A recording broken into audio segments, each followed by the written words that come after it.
Barbie Corteza update. Yung post ni Barbie sa kanyang TikTok account. Sabi pa nga niya, tawang-tawa ako kasi medyo ganito ako mag-post.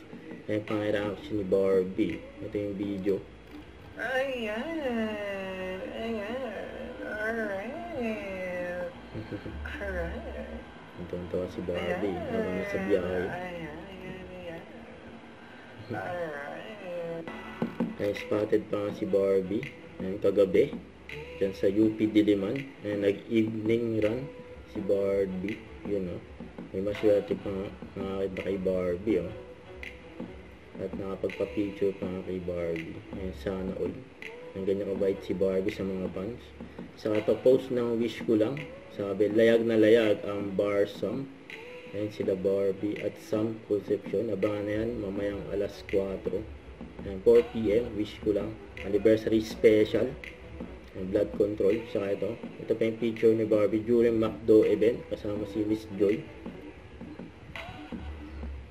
Don't forget to subscribe. Click the notification bell for more update. This is with your reaction vlog. Stay tuned for more videos. See ya.